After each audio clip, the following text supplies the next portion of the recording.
Breaking news. ఆంధ్రప్రదేశ్లోని పలు ప్రాంతాల్లో ఈ రోజు సాయంత్రం నుంచి భారీగా వర్షాలు పడే అవకాశం ఉంటుంది. మొన్న మోంతా తుఫాను ఆంధ్రప్రదేశ్ రైతుల నడ్డి ఏ విధంగా విరిచిందో మనం చూసాం. ఆంధ్రప్రదేశ్ రైతులకు ఎంత నష్టం కలిగించిందో మనం చూసాం. ఇప్పుడు దిత్వా తుఫాను ప్రభావంతో ఆంధ్రప్రదేశ్లో ఈ రోజు సాయంత్రం నుంచి రాబోయే 3 రోజుల పాటు భారీగా వర్షాలు కురిసే అవకాశం ఉంటుందని వాతావరణ శాఖ అధికారులు చెప్తున్నారు. ఇప్పటికే దిత్వా తుఫాన్ శ్రీలంకను వణికిస్తోంది. శ్రీలంకలో 80 మందికి పైగా ఈ దిత్వా తుఫాన్ కారణంగా చనిపోయారు. వేలాది మంది నిరాశ్రయులయ్యారు. వేలాది కుటుంబాలు ఇప్పుడు దిత్వా తుఫాన్ కారణంగా శ్రీలంకలో రోడ్డున పడాల్సిన పరిస్థితి కనిపిస్తుంది. ఈ దిత్వా తుఫాన్ ప్రభావం శ్రీలంకలో ఎలా ఉందో తెలుసా? ఒక్కసారి మీరు బిగ్ టీవీ స్క్రీన్ పైన చూడండి. అదిగో ఈదురు గాలులు వీస్తూ ఉన్నాయి. మనుషులు ఎగిరిపోయేంత గాలులు, ప్రళయ గాలులు అక్కడ వీస్తూ ఉన్నాయి. ఎక్కడైతే ప్రజలు చిక్కుకుని ఉన్నారో వారిని హెలికాప్టర్లలో రక్షిస్తున్న దృశ్యాలు మీరు చూడొచ్చు. సైనిక హెలికాప్టర్లు రంగంలోకి దిగాయి. శ్రీలంకలో చాలా ప్రాంతాల్లో ఎక్కడ చూసినా ఇళ్లను చుట్టుముట్టిన సముద్రపు నీరు కనిపిస్తూ ఉంది. ఇళ్లను చుట్టుముట్టిన వర్షపు నీరు కనిపిస్తుంది. చూడండి ఒకసారి. అదిగో నివాస ప్రాంతాల నుంచి బయటకు వెళ్ళడానికి అవకాశం లేదు. ఇల్లు మునిగిపోతూ ఉంటే వారిని హెలికాప్టర్లలో సైన్యం రక్షిస్తున్న దృశ్యాలు మీరు బిగ్ టీవీ స్క్రీన్ పైన చూస్తున్నారు. 80 మంది ప్రస్తుతం ఈ దిత్వా తుఫాన్ కారణంగా శ్రీలంకలో చనిపోయారు. వేలాది మంది నిరాశ్రయులయ్యారు. చాలా మంది జాడ తెలియడం లేదు. చాలా మంది గల్లంతయ్యారు. రోప్ సాయంతో కిందకు దిగి ఆ రూఫ్ పై ఉన్న వారిని హెలికాప్టర్లోకి తీసుకుని వెళ్ళి రక్షిస్తున్న దృశ్యాలు మీరు చూస్తున్నారు. ఇంకా ఎంతో మంది వరదల కారణంగా కళ్ళ ముందే కొట్టుకుని వెళ్ళిపోయారు. కొంతమంది తమ కుటుంబ సభ్యులే కళ్ళ ముందు గల్లంతవడంతో ఏం చేయాలో దిక్కుతోచని పరిస్థితుల్లో ఉన్నారు. ఈ తుఫాను ప్రభావం రాబోయే 3 రోజుల పాటు ఇటు ఆంధ్రప్రదేశ్, తమిళనాడుపై ఉంటుంది. తమిళనాడులో అయితే ఈ తుఫాను ప్రభావం చాలా ఎక్కువగా కనిపిస్తూ ఉంది. ఏకంగా 24 గంటల్లో 50 సెంటీమీటర్ల వర్షపాతం నమోదైంది అని వాతావరణ శాఖ అధికారులు చెబుతూ ఉన్నారు. ఎక్కడ చూసినా ఒక ప్రళయ గాలులు వీస్తూ ఉన్నాయి. మీకు ఇంకొన్ని దృశ్యాలు చూపిస్తాను. ఇప్పుడు మీరు అక్కడ రెస్క్యూకి సంబంధించిన దృశ్యాలు మీరు చూస్తూ ఉన్నారు. ఈ తుఫాను కారణంగా వరద నీటిలో చిక్కుకున్న వారిని చూడండి ఒకసారి. వృద్ధులను చేతులపై ఎత్తుకొని సురక్షిత ప్రాంతాలకు తరలిస్తూ ఉన్నారు.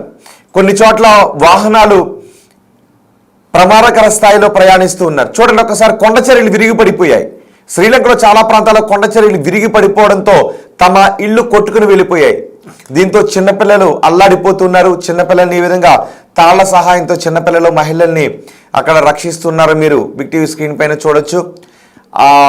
చిన్నపిల్లలకైతే కనీసం ఆహారం లేక కొన్ని చోట్ల మొత్తం వరద నీటిలో ఆహారం అంతా మునిగిపోవడంతో కట్టుబట్టలతోనే రోడ్డు పైన పడాల్సినటువంటి పరిస్థితి ఉంది. తినడానికి తిండి లేదు, కట్టుకోవడానికి బట్టలు లేని పరిస్థితి శ్రీలంకలో చాలా ప్రాంతాల్లో. చూడండి అదిగో ఏరియల్ సర్వేలో ఉన్న దృశ్యాలు మీరు చూడొచ్చు. నదులు, ఊళ్ళు, ఏరులు, ఊళ్ళు ఏకమైపోయిన పరిస్థితి కనిపిస్తూ ఉంది. కొన్ని చోట్ల రైళ్ల రాకపోకలకు అంతరాయం కలుగుతుంది. రైలు ట్రాకులు కొట్టుకుని వెళ్ళిపోయాయి. ఇల్లు కొట్టుకుని వెళ్ళిపోయాయి. వాళ్ళు అప్పటి వరకు ఉంటున్న ఇళ్ళన్నీ ఇప్పుడు నీటిలో నానుతూ ఉన్నాయి. ఈ మొదటి బాక్స్లో కింద రెండో బాక్స్లో చూడండి ఒకసారి. రోడ్లు తెగిపోయాయి. రోడ్లపై నుంచి ఎలా ఉధృతంగా ప్రవహిస్తుందో, ప్రళయ జలాలు ఏ విధంగా ఉధృతంగా ప్రవహిస్తున్న ఒక ప్రళయాన్ని తలపిస్తుంది శ్రీలంక వాసులకి దిత్వా తుఫాన్ శ్రీలంక వాసులకు ఒక భయాన్ని చూపిస్తుంది. ఈ తుఫాను ప్రభావం అదిగో సముద్ర తీరం ఎంత అల్లకల్లోలంగా ఉందో మీరు బిగ్ టీవీ స్క్రీన్ పైన చూడొచ్చు. రాకాసి అలలు మొత్తం శ్రీలంకను ముంచేస్తున్నాయి అనే విధంగా శ్రీలంకలో ప్రస్తుత పరిస్థితి కొనసాగుతుంది. భారీగా కురుస్తున్న వర్షాల కారణంగా ఇదిగో రెండో బాక్స్లో చూడండి. భారీగా కురుస్తున్న వర్షాల కారణంగా నదులు ఎలా ఉప్పొంగి ప్రవహిస్తూ ఉన్నాయో, ఎర్రటి మట్టితో కలిసిన నీళ్లు ఉరకలేస్తూ ప్రవహిస్తూ ఉండటంతో జనం వాటిని చూసి భయభ్రాంతులకు గురవుతున్నారు. అవి ఓళ్లను ముంచుకొని వెళ్ళిపోతూ ఉన్నాయి. కొండ చర్యలు విరిగిపడి ఏకంగా కొన్ని ఊళ్ళు నామరూపాలు లేకుండా మారిపోయిన పరిస్థితి కనిపిస్తుంది. ఈ తుఫాను ప్రభావంతో రాబోయే 3 రోజుల్లో ఇటు దక్షిణ కోస్తాలో భారీ వర్షాలు కురిసే అవకాశం ఉంటుందని చెప్తున్నారు. చూడండి ఒకసారి. రెండో బాక్స్లో చూడండి. ఒక్కసారి అలాంటి ప్రవాహానికి ఎదురుగా నిలబడితే ఉన్న ప్రాణాలు పోయినట్టుగానే అనిపిస్తూ ఉంటుంది. అంత ప్రమాదకర స్థాయిలో అక్కడ నదులు ప్రవహిస్తూ ఉన్నాయి. ఇదిగో రెస్క్యూ బోట్లు వేసుకొని నివాస ప్రాంతాల్లో వరద నీరు వచ్చేయడంతో అక్కడ ఉన్న వారిని కొన్ని మూగజీవాలు చూడండి. పెట్ డాగ్స్ ఏ విధంగా, కొన్ని స్ట్రీట్ డాగ్స్ కూడా ఆ వరద నీటిలో పాపం బిక్కుమంటూ ఉంటే మానవతా దృక్పథంతో కొంతమంది వాటిని రక్షిస్తున్న దృశ్యాలు మీరు బిగ్ టీవీ స్క్రీన్ పైన చూడొచ్చు. రోడ్లు తెగిపోయాయి, రోడ్లపై నుంచి అలా ఉధృతంగా ప్రవహిస్తూ ఉండటంతో ఏం చేయాలో అర్థం కాక అక్కడి వరకు వచ్చిన వారు వెనుదిరిగి వెళ్ళిపోతున్న పరిస్థితులు కనిపిస్తున్నాయి. ఈ రెండో బాక్స్లో చూడండి, గాలి తీవ్రత ఏ విధంగా ఉందో, ఆకాశం ఏ విధంగా మేఘావృతమై ఉందో మనం చూడొచ్చు. ఈ తుఫాను ప్రభావం కారణంగా భారీ వర్షాలు, ఈదురుగాలులు వీస్తూ ఉండడంతో ఎక్కడికక్కడ రైళ్లను ఆపేశారు. కమ్యూనికేషన్ వ్యవస్థ దెబ్బతింది, రవాణా వ్యవస్థ దెబ్బతింది, విద్యుత్ వ్యవస్థ అయితే పూర్తిగా దెబ్బతిన్న పరిస్థితి కనిపిస్తుంది. చాలా చోట్ల కరెంటు స్తంభాలు నేలకు ఒరిగిపోయాయి. తుఫాను ప్రభావం తగ్గిన తర్వాత బహుశా ఈ తుఫాను చెన్నై, ఆంధ్రప్రదేశ్లపై కొంత ప్రభావాన్ని చూపించే అవకాశం ఉంటుంది, లేదు సముద్రంలోనే ఈ తుఫాను బలహీనపడే అవకాశం ఉంటుంది అని వాతావరణ శాఖ అధికారులు చెప్తున్నారు. సో ప్రస్తుతానికి శ్రీలంక నుంచి ఆంధ్రప్రదేశ్ వైపు ఈ తుఫాన్, భారత్ వైపు ఈ తుఫాను ముందుకు కదులుతూ ఉంది. ఈ తుఫాను ప్రభావం కారణంగా ఆదివారం నాటికి పొట్టి శ్రీరాములు, నెల్లూరు, చిత్తూరు, తిరుపతి, అన్నమయ్య జిల్లాలకు భారీ ప్రభావం చూపించే అవకాశం ఉంటుంది. ఆ జిల్లాలకు రెడ్ అలర్ట్ ని జారీ చేసింది వాతావరణ శాఖ. తుఫాను ప్రభావం ఎక్కువగా చూపించే అవకాశం ఉన్న ప్రకాశం, పొట్టి శ్రీరాములు, నెల్లూరు, సత్యసాయి, వైఎస్ఆర్ కడప, అన్నమయ్య ఈ జిల్లాలపై ఎక్కువగా ప్రభావం చూపించే అవకాశం ఉంటుందని చెప్తున్నారు. దీంతో ఆంధ్రప్రదేశ్ ప్రభుత్వం కూడా అలర్ట్ అయింది. ఎన్డీఆర్ఎఫ్, ఎస్డీఆర్ఎఫ్ బృందాలు సిద్ధంగా ఉండాలి అని ప్రభుత్వం ఆదేశాలు జారీ చేసింది. ఎటువంటి పరిస్థితులను ఎదుర్కోవడానికి మొన్నే మనం మోంతా తుఫాను ప్రభావం ఏ విధంగా ఉందో మనం చూసాం. అంతర్వేది పరిసర ప్రాంతాల్లో ఆ తుఫాను తీరాన్ని తాకింది, తీరాన్ని దాటింది.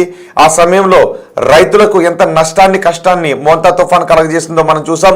ఇప్పుడు శ్రీలంక ప్రజలు, శ్రీలంక రైతులు ఈ తుఫాను ప్రభావంతో అల్లాడిపోతున్నారు. చూడండి ఒకసారి, ఈదురుగాలులు ఏ విధంగా వీస్తున్నాయి మీరు రెండో బాక్స్ లో చూడొచ్చు. భారీ వర్షాల కారణంగా కొండ చర్యలు విరిగిపడి ఆ ప్రవాహం, వరద ప్రవాహం ఎంత ఉధృతంగా ఉందో మీరు బిగ్ టీవీ స్క్రీన్ పైన చూడొచ్చు. ప్రస్తుతం శ్రీలంకలో ట్రింకోమలికి 40 కిలోమీటర్ల దూరంలో ఈ తుఫాను కేంద్రీకృతమై ఉంది. ఈ తుఫాను ప్రభావం కారణంగా రాబోయే 3 రోజుల్లో ఆంధ్రప్రదేశ్లో విస్తారంగా వర్షాలు కురిసే అవకాశం ఉంటుందని వాతావరణ శాఖ అధికారులు చెప్తున్నారు. 80 మందికి పైగా ప్రాణాలు కోల్పోయారు. మౌలిక వసతులు తీవ్రంగా దెబ్బతిన్నాయి. మతాలే, యువ ప్రావిన్స్లను కలిపి వంతెనలు కొట్టుకుపోవడంతో ఆయా ప్రాంతాలకు బయటి ప్రపంచంతో సంబంధాలు తెగిపోయాయి. కొన్ని చోట్ల కేబుళ్లు తెగిపోవడంతో పవర్ ప్లాంట్లను మూసివేయాల్సిన పరిస్థితి కనిపిస్తూ ఉంది. విద్యుత్ వ్యవస్థ అయితే మాత్రం పూర్తి స్థాయిలో దెబ్బతింది. ఇటు రాజధాని కొలంబోతో పాటు అత్యధిక జనాభా కలిగిన ప్రాంతాల్లో నష్టం చాలా ఎక్కువగా ఉంది అని అధికారులు చెబుతున్నారు. నదులు ఉధృతంగా ప్రవహిస్తూ ఉండటంతో సైన్యం కూడా రంగంలోకి దిగింది. హెలికాప్టర్లతో ఎక్కడెక్కడైతే ప్రజలు ఇరుక్కుపోయి ఉన్నారో, చిక్కుకుపోయి ఉన్నారో వారిని హెలికాప్టర్ల సాయంతో అధికారులు రక్షిస్తూ ఉన్నారు. చాలామంది జాడ, 10ల సంఖ్యలో జాడ తెలియడం లేదు. 80 మందికి పైగా ప్రాణాలు కోల్పోయారు. ఇల్లు పూర్తిగా నీట మునిగే, కొన్ని ఇళ్ళు అయితే కొండ ప్రాంతాల్లో, కొండ వాలుల్లో ఇళ్ళు అయితే కొండ చర్యలు విరిగిపడడంతో ఆ ఇళ్లన్నీ కొట్టుకుని వెళ్ళిపోయాయి, నామరూపం లేకుండా మారిపోయాయి. గత 10 రోజుల వ్యవధిలోనే 100 సెంటీమీటర్ల వర్షపాతం నమోదైందని వాతావరణ శాఖ అధికారులు చెప్తున్నారు. 24 గంటల వ్యవధిలో కొండ ప్రాంతాల్లో 50 సెంటీమీటర్ల వర్షం కురిసింది అని వాతావరణ శాఖ అధికారులు చెప్తున్నారు. ఈ తుఫాను ప్రభావం ఆంధ్రప్రదేశ్పై ఉంటుంది. రాబోయే 3 రోజుల్లో ఆంధ్రప్రదేశ్లోని కొన్ని జిల్లాల, ప్రాంతాల ప్రజలు అప్రమత్తంగా ఉండాలి అని వాతావరణ శాఖ అధికారులు చెప్తున్నారు.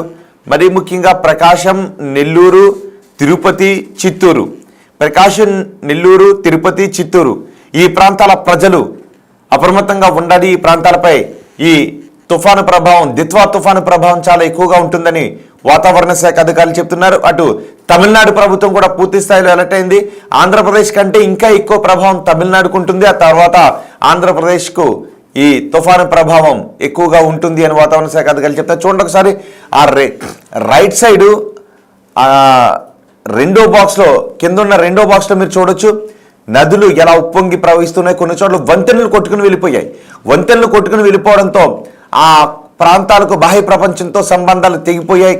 ఆ ప్రాంతాలకు ఇప్పుడు వెళ్ళాలి అంటే, అంత ఉధృతిలో వెళ్ళాలి అంటే కేవలం హెలికాప్టర్లతో మాత్రమే అక్కడికి వెళ్ళే పరిస్థితులు ఉన్నాయి తప్ప వేరే విధంగా ఆ ప్రాంతాలకు వెళ్ళటానికి అవకాశం లేని పరిస్థితి కనిపిస్తుంది. దీంతో అక్కడ ప్రమాదకర స్థాయిలో ప్రాణాపాయ స్థితిలో ఉన్న వారిని సురక్షిత ప్రాంతాలకు అధికారులు తరలిస్తూ ఉన్నారు. ప్రస్తుతం ఈ దిత్వా తుఫాను శ్రీలంకను మాత్రం వణికిస్తుంది. శ్రీలంకలో విధ్వంసాన్ని ఈ దిత్వా తుఫాను సృష్టిస్తూ ఉంది. రాబోయే 3 రోజుల పాటు ఆంధ్రప్రదేశ్, తమిళనాడులపై ఈ తుఫాను ప్రభావం ఎక్కువగా ఉండే అవకాశం ఉంటుంది.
මුළු යායම ගිහිල්ලා මුළු පාරත් එක්ක පල්ලේ ඔක්කොම ඇඩවෙලා තියෙන්නේ. තව ටිකකින් මේ ඔක්කොම යනවා. මේ බලන් ඉද්දි නා යන්නේ. මේ ඉස්සෙල්ලා අපි වර පොලියට පෙන්නපු තැන.